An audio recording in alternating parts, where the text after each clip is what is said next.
Good morning, kids. I hope everyone sounds good at your home. Welcome back to social class.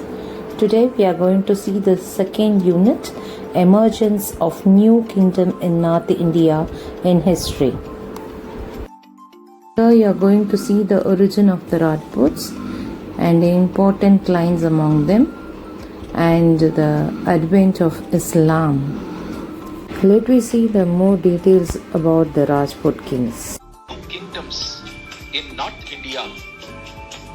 As the power of the Sultanate gradually declined, the number of new kingdoms arose in different parts of the subcontinent. Most of them began as provinces of Sultanate, but later became independent province. Rajputs. A Rajput, it's a word from Sanskrit. Rajaputra means son of a king. A Rajput is a member of one of the patrilineal clans of Western, Central, Northern India and some parts of Pakistan. They claim to be descendants of a ruling Hindu warrior classes of North India.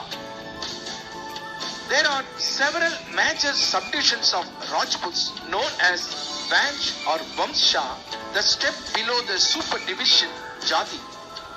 Three primary Vansh or Surya Vanshi denotes descent from the solar deity Surya, Chandra Vanshi from the lunar deity Chandra, and Agni Vanshi from the fire deity Agni. 36 royal Rajput clans were listed by the Oriental scholar James Todd.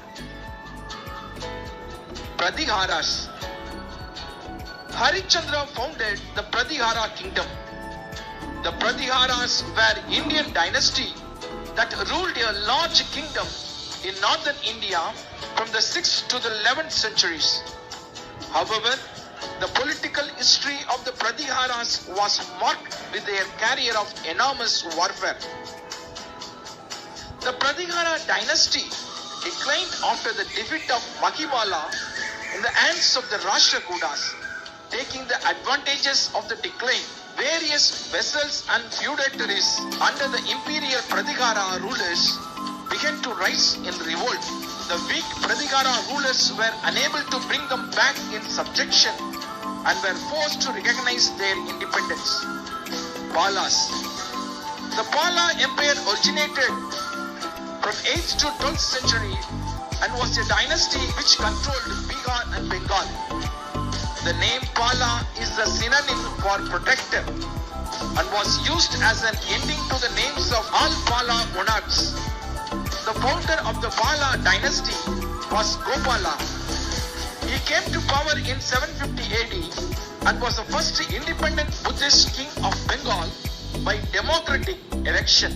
The Paulas were supporters of Buddhism, and it was through missionaries from their kingdom that Buddhism was finally established in Tibet. Under Paula patronage, a distinctive school of art arose, of which many noteworthy sculptures in stone and metal survive, the Chauhans. Rajput Bothic accounts describe the Chauhans as one of the four Agnikula Rajput clans which claim to have originated from a sacrificial fire pit called Agnikunda at Mount Abu to fight against the Asuras or demons, whereas in context Agnikula is considered as another branch of Surya Vanshi Rajput descent of the Chauhan power. Out of 36 royal Rajput clans, 4 takes place the special status for their administration. They were the Pratiharas, the Chauhans, the Chalukyas, the Paramaras. All the 4 clans were of Agnikula origin. Now we see the contribution of Rajputs to art and architecture. Rajputs' art forms included mural and miniature painting. They excelled in temple architectures. Their finest presence included Khajuraho group of temple, Sun Temple at Konark, Dilwara Temple and Mount Abu, at Bhubaneswar.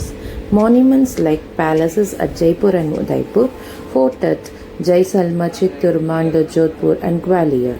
The Khajuraho group of temples is world famous and they attract the tourists from other parts of the world.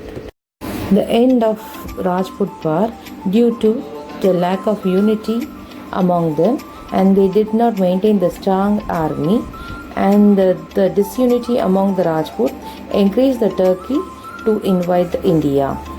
After the decline of Rajput kings, the advent of Islam was started. Islam as a religious faith originated at Mecca in Arabia. The founder of Islam was Prophet Muhammad. The followers of Islam are called Muslims. An Islamic state, especially the one ruled by the single religious and the political leader, was known as Caliphate. Caliph means a representative of the Prophet Muhammad. Let me see more detail on Muhammad of Ghazni, 997 to 1030. Mahmud of Ghazni is said to have conducted 17 raids into India. The initial raids were against the Shaki kingdom, in which its king Jayapala was defeated in 1001. His successor Anantapala fought against Mahmud but was defeated in the Battle of Vaihan near Peshawar in 1008. As a result of his victory at Vaihan, Mahmud extended his rule over Punjab. In 1018, Mahmud plundered the holy city of Mathura. He also attacked Kannauj. His next important raid took place in Gujarat. Muhammad Ghor or Muhammad Ghori. He became independent after the death of Muhammad Ghazni. Muhammad Ghori brought Ghazni under his control, and having made his position strong and secure at Ghazni, Muhammad Ghori turned his attention to India. In 1175, Muhammad Ghor captured Multan. In 1186, he attacked and captured the Punjab. In that grave situation, the Hindu princes of North India formed a rush under the command of Prithviraj Chauhan. Prithviraj defeated Muhammad in the Battle of Tarain near Delhi in 1191. This was called the First Battle of Tarain. To avenge this defeat, Muhammad made serious preparation and gathered a huge army. He sent a message to Prithviraj asking him to acknowledge his supremacy and become a Muslim. But Prithviraj rejected the proposal. Many Hindu kings and chieftains also joined him. In the ensuing Second Battle of Tarain in 1192, Muhammad thoroughly routed the army of Prithviraj, who was captured and killed. The Second Battle of Tarain was a major disaster for the Rajputs. After the death of Muhammad in 1206, his most capable general, Qutbuddin Aibak, who had been left behind in India, took control of Muhammad's territories in India and declared himself as the first Sultan of Delhi. That's all in this lesson. Let me sum up. After Harsha, the new regional power emerged. The Rajputs were made impressive contribution to the evolving Indian culture.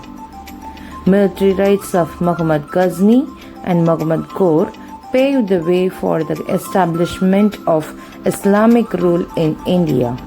Now is the time for assignment. I have attached few book back questions. After watching this video, try to answer for this question. I hope you understood well. Enjoy and learn. Till then, signing off, your Gajalakshmi ma'am. Thank you.